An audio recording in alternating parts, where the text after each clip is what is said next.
Welcome to mathematics. We're going to start off our first video with a metaphor of math. So I'm sure several of you guys speak different some of you guys might be speaking different languages. And as you know, when we're learning a new language, there are always nouns, verbs, and the order in which we read them. So if we think about children, when they first start learning a new language, the first thing that they learn is mama, papa, milk, right? Things that are nouns. So the same thing with mathematics. If you think of math as a language, really, it's all about the more you use it, the better you'll get at speaking it, the more fluent you'll be. But if you don't use it, you lose it, right? So again, I just want to emphasize to you guys that there's no such thing as someone being bad at math. Because no one says, I'm not good at speaking. I'm not good at speaking this or this or that. It's all about practice and how often you speak it. So in this class, we are going to be increasing your fluency and your comfortability with speaking the language of math. So along with that metaphor, let's talk about this. What are the nouns of math? What are the basic things that we learn about math?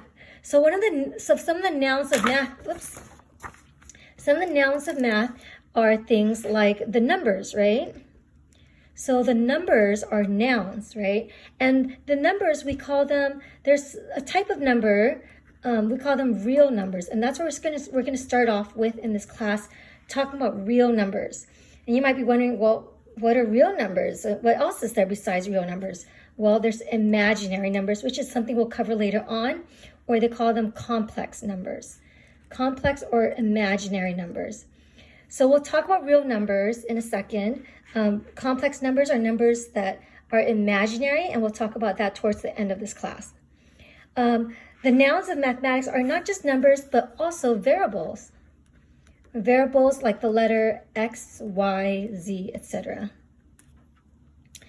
So those are the nouns. And real numbers, when we talk about real numbers, we are talking about integers. So integers consist of negatives and positive numbers. So for an example, -3, -2, -1, 0, 1, 2, 3, etc. These are whole numbers that are negatives or positives or zeros. Real numbers also consist of fractions and decimals, right? So example, if you have 1/2, that's a real number. 3/4, 0.29. These are all real numbers. So basically, real numbers are things that are tangible, can be measured. Negative numbers, zeros, positive numbers, fractions, and decimals. So these are the nouns that we work with, the subjects of things. Now, when we look at verbs, verbs are what we do with the nouns. So when you think of verbs in terms of English language, when you first start off as a baby, it's really uninteresting just to say mama, papa, milk. What makes it interesting is come mama, go papa, I want milk or something. So you want to add a verb to go with the nouns. That's what makes it more interesting and more complex. So the verbs of mathematics are what you do with the numbers. So what you do with numbers and variables is that you can add them, you can subtract them, you can multiply them, you can divide them. Those are the basic things.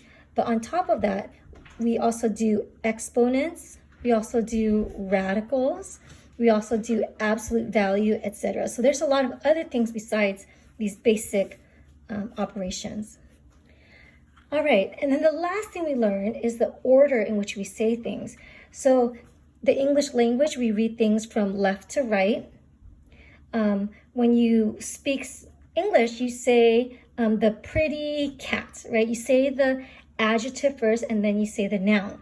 Whereas in Spanish, you say it in reverse order. You say gato bonito, bonita, right? Or I'm not sure if I'm saying it right, but you say the subject first and then the adjective. So the order is different in every language. So the language of math as well, when you're reading a sentence of mathematics, you do not read left to right as you normally would with the English language, left to right.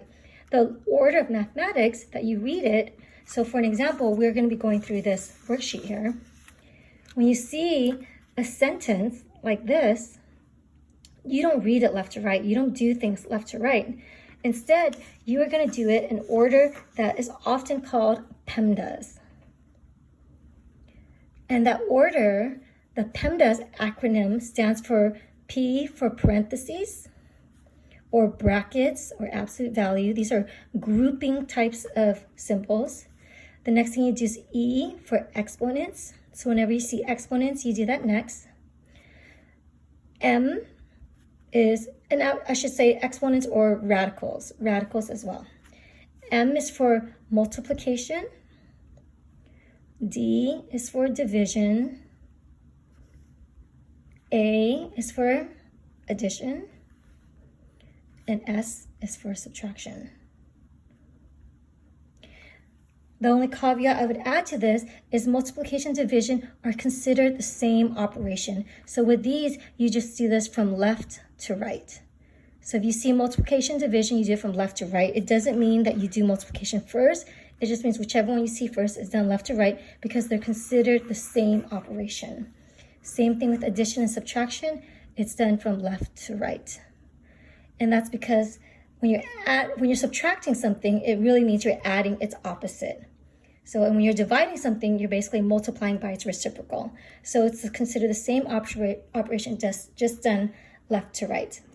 So this is the language of math, and within all of these things, there are also rules. So whenever we learn a new noun, there are always rules to it. So that's what the majority of this class is going to be about. We're going to be talking about the rules of these nouns, these verbs, and how to speak it in a fluent way. So in this problem here, this is an example of how do you read mathematics using the order of operations. So the order of operations, like I mentioned earlier, is PEMDAS. Please excuse my dear Aunt Sally. It's one way of memorizing it. Multiplication, division are read left to right. Addition and subtraction are read left to right. So here, when I look at this, the first thing I notice is that, hey, there are these brackets here. There's these parentheses, and there's a bunch of different operations. So when you think of what order to read it in, again, go through this here. So first is look at the parentheses or brackets. So I see these big brackets here, so I'm going to look at that. And within those big brackets are parentheses. So I'm going to look within that. So again, you just keep moving in. So brackets, so I get tunnel vision, I just focus on that. Within the brackets are the parentheses, again, tunnel vision again, and I only look at that. So 20 plus 16, that will give me 36. So now that I'm done with that, 36 divided by 9 minus 1 is what's inside the bracket. So I ask myself, okay, I have division and subtraction. What do I do next? So the next thing I do is, well, division comes before subtraction, so I'm going to do the division first. 36 divided by 9, well, that gives me 4.